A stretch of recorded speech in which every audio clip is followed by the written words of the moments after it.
Laki-laki punya rusuk ada berapa sekarang? 12. 12 kiri, 12 kanan. Perempuan punya rusuk ada berapa? Sama. Sama kan? 12 kiri, 12 kanan. Sama. Kalau diambil berarti kurang. Nah, ini yang namanya sela. Sela rusuk itu berarti samping atau sisi. Nah, kita buktikan di dalam Keluaran 25 ayat yang ke-12.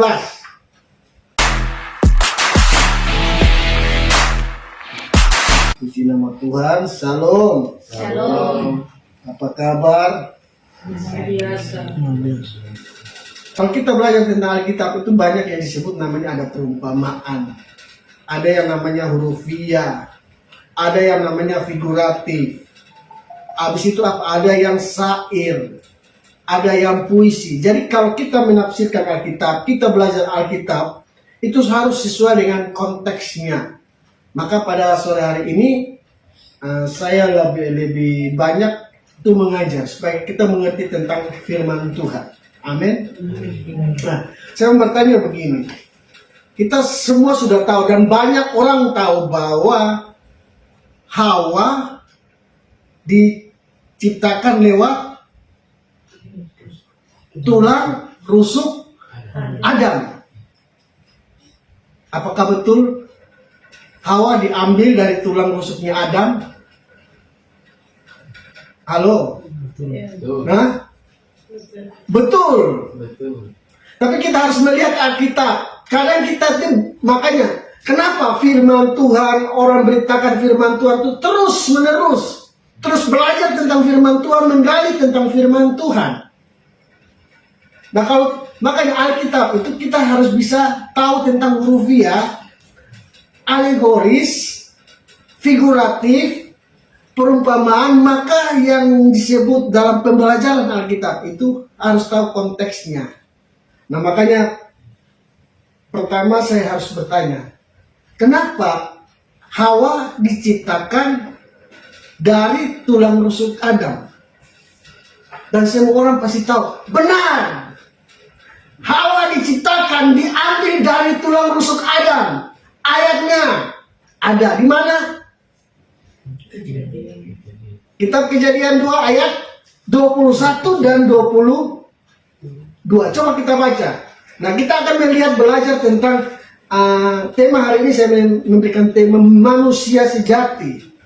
Tapi awal saya akan bertanya, saya sudah bertanya tadi, kenapa Hawa diambil dari tulang rusuk Adam? Apakah benar tulang rusuk Adam? Nah, kita akan belajar namanya Alkitab. Makanya firman Tuhan, jangan pemahaman kita, pikiran kita masuk dalam firman Tuhan. Tapi biarlah firman Tuhan itu yang keluar supaya kita mengerti. Karena anak sekolah minggu itu apa yang kita ajarkan dari kecil-kecil bilang, apa yang dikatakan firman, mereka bilang itu sudah. Padahal sebenarnya belum tentu itu. Coba baca di dalam, baca dalam Kejadian 2 ayat 21 dan 22.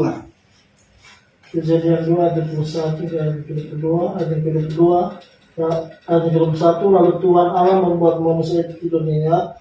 Ketika ia tidur, Tuhan Allah mengambil salah satu rusuk daripadanya, lalu menutup tempat itu dengan daging. Dan dari rusuk yang diambil Tuhan Allah dari manusia itu, dibangunnyalah seorang perempuan, lalu dibawanya kepada manusia itu. Amin. Nah, di situ Tuhan menidurkan siapa? Adam. Terus mengambil rusuk dari Adam dan ditaruh ke Hawa. Makanya jadilah manusia. Nah, dalam konteks ini kita akan belajar bagaimana kata rusuk, tulang rusuk itu bahasa aslinya itu tesela. Rusuk itu tesela. Kalau sela itu kalau dalam kitab Mazmur itu ditulis sebanyak 71 kali, itu tanda jeda atau tanda pemberhentian sementara. Maka nanti akan dinyanyikan lagu-lagu. Itu tanda namanya pause. Nah, tapi kalau di dalam yang kita baca tadi, tulang rusuk di bahasa ini Ibraninya adalah sela. T-S-E-L-A. Sela. T-sela. Jadi bacanya sela. Nah, sela itu kalau dalam terjemahan kalau kita kasih keluar itu berarti bukan rusuk sebenarnya. Karena Alkitab tulis sela itu terdapat 41 kali. Hanya khusus di dalam kitab Kejadian 2 ayat 21 dan 22 itu dikatakan rusuk. Yang sebenarnya adalah samping atau sisi. Rusuk sebenarnya itu samping atau sisi. Nanti kita akan buktikan. Kenapa dikatakan rusuk? Nah, saya tanya begini. Laki-laki punya rusuk ada berapa sekarang? 12. 12 kiri, 12 kanan. Perempuan punya rusuk ada berapa? Sama. Sama kan? 12 kiri, 12 kanan. Sama. Kalau diambil berarti kurang. Nah, ini yang namanya sela. Sela rusuk itu berarti samping atau sisi. Nah, kita buktikan di dalam Keluaran 25 ayat yang ke-12. Waktu Tuhan berkata untuk membuat tabut perjanjian. Nah, itu namanya juga sela. Di situ dikatakan rusuk. Supaya kita mengerti, oh ternyata rusuk itu sebenarnya sela itu adalah samping. Coba di dalam Keluaran 25 ayat yang ke-12. Keluaran 25 ayat yang ke-12, haruslah engkau menuang 4 gelas emas untuk tabut itu, dan pasanglah gelang itu pada tempat penjurunya, yaitu 2 gelang pada rusuknya yang satu dan yang 2 gelang pada rusuknya yang kedua. Ya. Nah, di situ Tuhan bilang apa? Buatlah tabut perjanjian 2 di kiri, 2 di kanan. Jadi sebelah kiri, sebelah kanan itu disebut apa? Rusuk. Jadi kita pegang ada bulatan itu kita taruh, itu namanya rusuk. Nah, sekarang kubus itu berapa rusuk? Ada 12 rusuk. Secara matematika aja kubus kotak itu kalau kita dibuat berapa itu pasti kita sebut apa? Rusuk juga kan? Ada berapa titik? Ada 12 titik. 8, 6 jadinya 12. Kubus saja disebut rusuk. Kita membuat tabut perjanjian saja disebut rusuk. Kata yang ditulis rusuk di dalam Keluaran 25 ayat 12 itu disebut sela. Sama dengan Kejadian 2 ayat 21 dan 22 itu ditulis kata apa? Sela. Sama. Nah, kalau saudara tidak percaya, saudara boleh tanya di ahli bahasa Ibrani, Profesor Ibrani, ahli bahasa tentang sela itu apa maknanya. Pasti dikasih tahu itu secara huruf ya, itu rusuk. Nah, firman Tuhan ini bukan kita harus melihat secara hurufiah, tapi juga namanya figuratif. Rusuk itu berbicara tentang figuratif, bukan secara hurufiah. Makanya disebut ada perumpamaan. Coba saya kasih contoh satu di Matius 3 ayat 4. Nah, supaya kita banyak belajar tahu, supaya mengerti tentang firman Tuhan.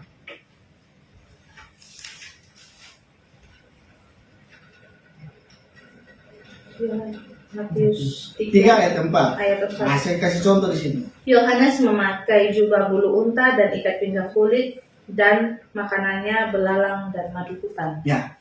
Yohanes itu makan apa? Belalang. Apakah belalang sebenarnya? Tidak. Itu belalang itu apa? Ikan asam ya. Dia itu Iya, bentuknya. bentuk sama seperti kacangan. Iya, kacang. Nah, itu hurufiah. Apakah yang harus dijadikan di hurufiah itu belalang sebenarnya? Tidak kan? Iya. Nah, sekarang Taman Eden itu hurufiah atau figuratif? Taman Eden itu hurufiah. Itu benar, itu ada. Kalau kejadian ada disebut hurufiah yang kita baca. Nah, sekarang ular di dalam Taman Eden itu hurufiah atau figuratif? Figuratif. Diumpamakan seperti ular lidahnya bercabang. Jadi dipakai nama pohon pengetahuan yang baik, yang benar itu disebut hurufiah atau figuratif? Huruf ya. Hah? Figuratif. Figuratif. Nah, rusuk itu disebut figuratif atau hurufiah? Figuratif. Namanya tesela. Sela itu berarti sisi atau samping. Jadi Tuhan mengambil sisinya Adam itu dari ujung rambut sampai ujung kaki. Jadi sama yang kita tahu, yang kita bahas sekarang adalah lagu bilang separuh jiwa. Jadi gambaran di Kejadian 1 ayat 26-27, Tuhan menciptakan, baiklah kita menciptakan manusia itu serupa dan segambar Allah. Berarti duplikat. Sama. Yang disebut namanya figuratif. Jadi bukan ambil tulang begini, ambil terus pasang. Makanya ada yang bilang apa? Tulangku, apa? Di ayat 23 coba baca. 23-24. Dan dagingku. Berarti keutuhan. Nah ini kita harus mengerti. Karena kita tahu, dia diambil dari tulang huruf beta. Gila toh? Padahal tidak. Itu namanya bukan hurufiah, kita baca bukan huruf, tapi figuratif. Berarti seluruh keutuhan. Ya, coba baca.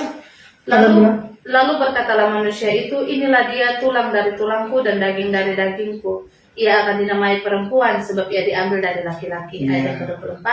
Sebab itu seorang laki-laki akan meninggalkan ayahnya dan ibunya dan bersatu dengan istrinya sehingga keduanya menjadi satu daging. Amin.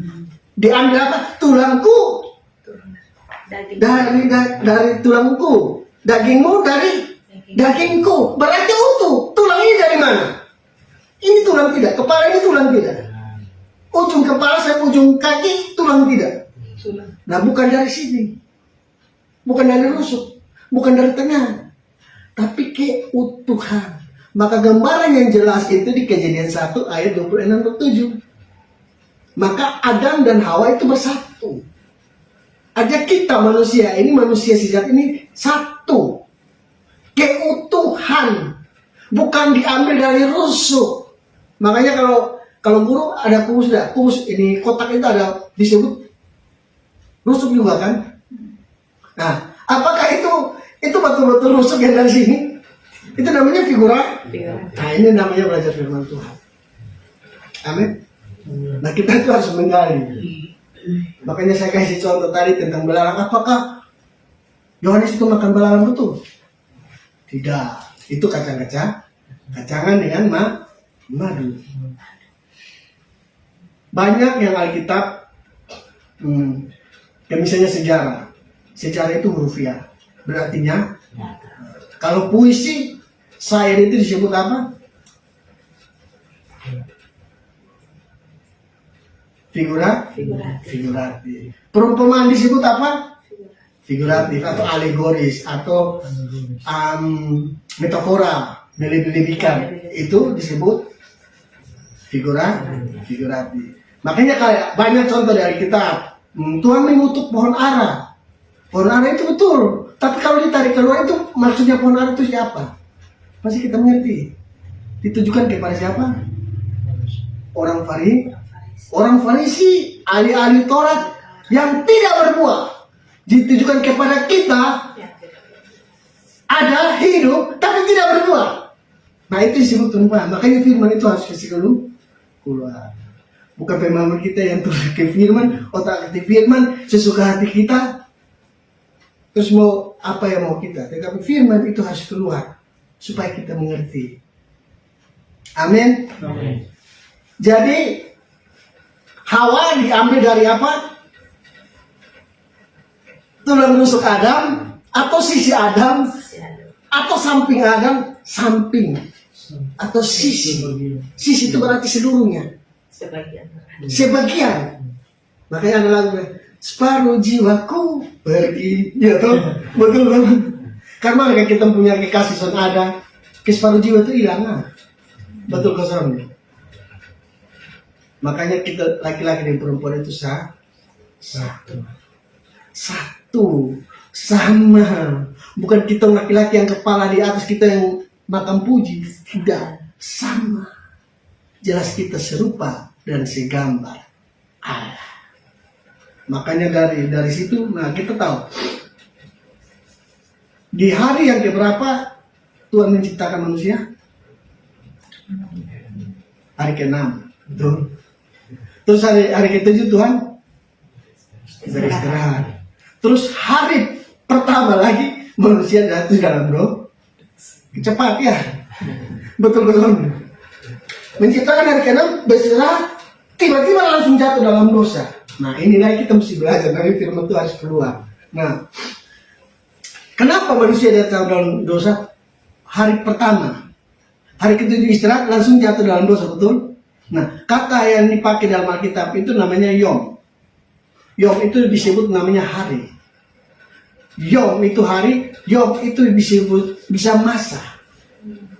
Yom itu bisa disebut apa? Tahun. Makanya di 2 Petrus 3 ayat 8 bilang apa? Tuhan bilang apa? Nah kita mesti tahu, masih cepat sekali. Dibuat langsung lusanya jatuh dalam dosa. 1 kali 24 jam. Nah yom itu kita mesti tahu. Nah itu ditulis dipakai itu kata yom. Maka ada yom kipur. Coba bilang berapa? 2 Petrus 3 ayat 8. 2 Petrus 3 ya. Akan tetapi saudara-saudaraku yang kekasih, yang satu ini tidak boleh kamu lupakan, yaitu bahwa di hadapan Tuhan satu hari sama dengan 1000 tahun dan 1000 tahun sama seperti satu hari. Amin. Nah, makanya kita bilang kalau dulu bahasa Israel itu disebut Yom Kippur, hari perdamaian. Hari perdamaian bukan satu hari 1 kali 24 jam, tapi 1 tahun. 1 tahun. Petrus bilang apa? 1 hari sama dengan 1000 tahun. 1000 tahun sama dengan 1 hari, maksud Tuhan. Nah, penciptaan itu apakah dia 1000 hari? Kita juga tidak tahu. Apakah dia 1 tahun? Kita juga tidak tahu. Tetap jatuh di dalam dosa. Tapi bukan 1 hari kemudian beristirahat langsung jatuh dalam dosa. Itu pasti ada proses. Amin. Nah ini firman sebenarnya. Kata hari disebut yom, berarti hari atau masa. 1 masa itu berapa tahun? 100. 1 abad. 100. Tapi disebut 1000 tahun juga bisa. Itu yom. Makanya Yom Kippur, hari perdamaian. Amin. Bisa mengerti ini firman yang sebenarnya kita belajar. Saya tidak khotbah yang luar biasa, tapi kita mengerti tentang firman. Makanya kita diciptakan itu menjadi manusia yang sejati. Amin. Kenapa kita bisa jatuh dalam dosa? Karena dari Adam dan Hawa. Tapi Tuhan datang. Dia rela sendiri. Puncak tertinggi keberadaan Tuhan. Dia sendiri datang ke dunia menjadi manusia. Itu puncak paling tertinggi. Dia kembali datang ke manusia yang disebut Yesus. Makanya sekarang ini ada, ya kita Kristen ini kita sebut ES versi ES sekarang. Ya kan? Mengerti kesana. Kita sama Kristen itu selalu ya punya pemahaman sendiri. Tapi sejauh ini selagi kita masih percaya Yesus adalah Tuhan, tetap yakin Yesus tetap adalah Tuhan. Amin. Kadang-kadang kita masalah baptisan saja kita saja langsung mana begitu kok. Iya toh. Nah itu sebenarnya kita ini manusia sejati. Kita ini makanya Alkitab jelas bilang begini. Di dalam Matius 5 ayat 48 coba. Kalau ini ayat dapat di kita, orang baru dapat di kita, ini hari berapa bisa. Kita sana akan bisa. Kalau mau menjadi manusia sejati itu di ayat 24. Matius 5 ayat 48. Karena itu haruslah kamu sempurna sama seperti Bapamu yang di surga adalah sempurna. Amin. Itu Tuhan yang ngomong. Yesus yang ngomong, tidak ada kata tapi. Tidak ada tapi begini, tidak ada, tidak boleh. Kalau Yesus ngomong, jadilah sempurna karena Bapakku itu sempurna, maka kamu juga harus sempurna. Tapi, saudara bisa tahu kalau Tuhan Yesus ngomong Pak. Siapa di sini saya sempurna? Nobody is perfect. Anak, sini sempurna? Nah, Hah? Bisa. Bisa sempurna? Bisa. Nah, maksudnya bisa sempurna. Nah, makanya kita perlu namanya belajar kita gali firman itu, kata sempurna itu. Kata sempurna dalam bahasa Yunani itu tolius. Tolius itu berarti dewasa. Bisa mengerti. Kalau secara hurufiah yang kita bilang, kita belajar sempurna. Wih, Tuhan Yesus sempurna, kita harus sempurna. Sudah bisa, Pak. Makanya kita belajar, firman itu harus kasih keluar. Namanya tulis. Itu tulis, cari cek di kamus disebut dewasa. Kalau sudah dewasa, kalau kita dikritik, kita harus terima, kita salah, kita terima. Itu yang disebut sempurna. Nanti di ayat di 44 baru kita tahu. Coba di ayat 44. Makanya dia tutup di ayat ke 48. Firman itu kita baca seutuhnya dulu, baru kita mengerti maknanya. Ayat 44. Tetapi aku berkata kepadamu, kasihilah musuhmu dan berdoalah bagi mereka yang menganiaya kamu. Nah, musuh tuh kita harus mengasihi. Itu yang baru disebut sempurna. Orang ngomong apa, persitan sama seperti kita isi ilustrasi tadi toh. Kalau ada Fano kita, dia pasti diri sendiri dia mati. Orang ngomong apa dari belakang, dia akan sakit-sakit sendiri, kita stabil. Karena kita dewasa. Paham maksudnya? Ini pengajaran yang sederhana. Tulis berarti harus dewasa. Jangan seperti anak-anak. Kalau jadi Yosua, Petrus sudah Pak masih kecil, telah kiri dari kanan. Kita sudah besar-besar. Ini dewasa lah. Iya kan? Makanya di ayat yang ke 5 ayat 20 dibilang apa? Kita ini harus keagamaan kita harus lebih daripada itu orang Farisi. Coba lihat. Maka aku berkata kepadamu, jika hidup keagamaanmu tidak lebih benar daripada hidup keagamaan ahli-ahli Taurat dan orang-orang Farisi, sesungguhnya kamu tidak akan masuk ke dalam kerajaan surga. Amin. Sekarang saya bertanya, ahli Taurat, orang-orang Farisi, mereka itu memberikan perpuluhan. Betul? Mereka bukan orang alim. Mereka bukan berzina. Mereka berdoa. Nah, kita harus lebih dari itu. Keagamaan kita harus lebih daripada itu.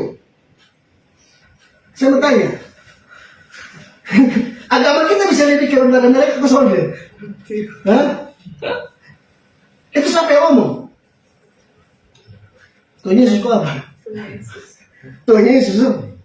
Dia bilang, keagamaan kita harus lebih dari orang-orang Farisi dan ahli-ahli Taurat.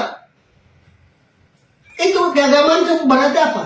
Bahasa Yunani di kayu sune. Di kayu sune karakter kita. Itu di kayu sune. Kita punya karakter Kristus. Pikiran kita harus pikiran Kristus. Itu maksudnya di kayu sune. Kalau orang beragama di luar bagus, belum tentu di dalam. Orang beragama di luar itu hebat. Bisa mencari kesalahan orang. Itu orang beragama. Kalau orang bertuhan, dia yang tadi di ayat 44 itu. Bisa mengerti? Tangkap maksud. Ini Tuhan Yesus ngomong. Tuhan Yesus ngomong semua protes, Pak. Keagamaan kita harus lebih daripada orang-orang Farisi. Ahli-ahli Taurat apakah bisa? Maksudnya karakter kita, integritas kita, pola hidup kita. Bukan pola hidup yang kekanak-kanak. Makanya ayat yang terakhir itu tetap harus dewasa rohani. Makanya hidup kita harus dipimpin oleh Roh. Maka harus menghasilkan namanya buah Roh yang ada terpampang di depan. Depan mana? Ruang tamu. Ruang tamu yang apa di depan? Figuratif itu kan? Ditulis bilang apa? Boboro itu apa? Dalam apa? Dalam surat apa? Galatia berapa? Tiap hari lari lewat dia ini. Tiap hari lari lewat ini. Ruang tamu ini. Rasis juga konteks ya. Tiap hari di rumah ini. 22 22 sampai 23. Tiap hari dulu buka Alkitab lagi. Nah, hidup kita harus dipimpin oleh Roh dan melahirkan namanya buah Roh. Itu yang disebut namanya dewasa, sempurna, tulius. Itu maksud Yesus. Tidak ada mantan. Kalau orang sakiti kita harus berdoa kepada mereka. Kita mengkrisis saya begini. Apakah berdoa? Berapologet, sama-sama berapologet ini, tapi sama-sama saling menyerang. Antara baptisan seram, baptisan bersih, antara nama Allah dan nama Yahweh, iya kan? Tapi semua menuju kepada sana. Nah, disinilah firman mengatakan, jadilah sempurna karena Bapakku sempurna. Jadilah dewasa karena Bapakku memberikan Yesus kepada dunia supaya menjadi teladan dalam kehidupannya. Kita pun harus menjadi teladan. Makanya kita harus dipimpin namanya Roh Kudus, Tuhan sendiri. Dan kita harus melahirkan buah-buah Roh itu yang sudah terpampang di dalam doang tambah tadi. Simpel tuh. Kita hidup kayak kawan bisa sama, sudah bisa lebih ke dalam itu atau boleh? Nah, suruh ibadah saya masih mau tolong lahir atau betul kosongnya, iya kan? Berdoa sama tolong lahir betul kosongnya, tapi sini sudah ada. Sudah ada toh, di sini baik-baik sudah. Makanya harus dikayusun ya. Karakter kita, integritas kita harus lebih baik daripada mereka. Apapun masalah, tantangan apapun, makanya Tuhan bilang itu harus dewasa. Kalau kita sudah dewasa, kita makannya bukan makan bubur aja. Harus makan apa? Makanan keras, atau jago. Sekarang orang dewasa tuh kadang-kadang makan bubur aja, blender lagi. Mau yang enak-enak kayak Yosua dan Petra begitu. Kita ikut kayak mereka kembali soalnya. Tapi jadilah dewasa ya. Amin. Itulah manusia sejati. Manusia sejati, apapun masalah tantangan tetap kuat di dalam Tuhan. Makanya kita ini dipilih Hawa, diambil dari tulang rusuk Adam, sampingnya Adam. Itu utuh, bukan separuh. Jelasan, kita periksa coba. Mau Peter dengan kamu turun rusuk ada kurang kosong. Soalnya ada tuh. Sama tuh 12. 24 toh. Cek di kubus sudah punya jumlah 24 toh. Matematika tahu toh. Jelas ini kurang. Makanya kita hidup ini sempurna. Tuhan menciptakan kita serupa dan segambar Allah. Karena dosa ada menawa kita menjadi dampak. Tapi ya Tuhan bilang kita harus sempurna. Kita harus dewasa. Apapun tantangan, sekalipun mujizat tidak pernah terjadi dalam hidup kita, tetap mempertahankan Yesus. Itu baru dewasa. Dan saya mengatakan sendiri begini, sekalipun Tuhan yang saya sembah tidak menolong saya hari ini, saya tetap melakukan pekerjaan Tuhan. Itu dewasa. Amin. Kalau Tuhan sudah menolong, boleh memberkati kita, boleh mengadakan mujizat dalam hidup saudara dan saya, tetap mengandalkan Tuhan. Itu dewasa. Itu namanya sempurna. Dalam konteks itu tertentu. Dalam konteks hal tertentu. Nah sekarang kita tiap hari pasti mandi kosongnya. Mandilah. Harus bersih tuh. Kosongnya bau tuh. Itu sempurna. Besok bau kosongnya. Olahraga bau kosongnya. Mandi. Itu namanya sempurna. Kecuali saya yang jarang mandi. Urapan kurang. Tapi ini jok. Tapi bisa mengerti apa yang kita maksud toh. Otot kotor kita cuci toh. Kita ini bukan orang bilang secara hurufiah bukan harus sempurna. Ya toh. Sebenarnya hurufiah kan kita bilang maknanya kan hurufiah tidak. Kita harus mencari maknanya yang sebenarnya. Itu namanya kita harus belajar firman Tuhan. Kita belajar, semakin tahu, semakin kita tidak tahu. Semakin kita tahu, semakin kita tidak tahu. Maka kenapa saya diberikan kesempatan harus menyampaikan firman? supaya saya cari lagi, saya menggali lagi. Maka firman Tuhan ini apa? Kita baca firman Tuhan bukan hanya sekedar baca, tapi merenungkan. Ini jarang orang merenungkan. Setiap hari di rumah orang baca firman, tapi tidak pernah merenungkan. Makanya tidak dapat maknanya. Maka maksud saya, jelas bukan kita yang paling laris di dunia. Orang baca tapi tidak merenungkan, tidak mengaplikasikan dalam kehidupan sehari-hari. Tapi biarlah pada sore hari ini, jadilah manusia yang sejati, jadilah sempurna. Sempurna berarti kita harus dewasa. Jadilah di kayu sungai, karakter kita, integritas kita, pikiran kita harus pikiran Kristus. Maka disitulah kesempurnaan ada di pihak kita. Maka Tuhan jelas berkata, Allah turut bekerja dalam segala sesuatu untuk mendatangkan kebaikan bagi kita yang mengasihi Dia. Itu jelas. Karena Dia bersama-sama dengan kita. Dia mau kita punya hidup itu bersama-sama dengan Dia. Makanya disebut sempurna, berarti harus dewasa. Itu maksudnya. Kiralah firman Tuhan pada sore hari ini, malam hari ini menguatkan kita tetap mengandalkan Tuhan dalam kehidupan kita sehari-hari. Sekali Yesus tetap Yesus. Tuhan Yesus memberkati. Amin.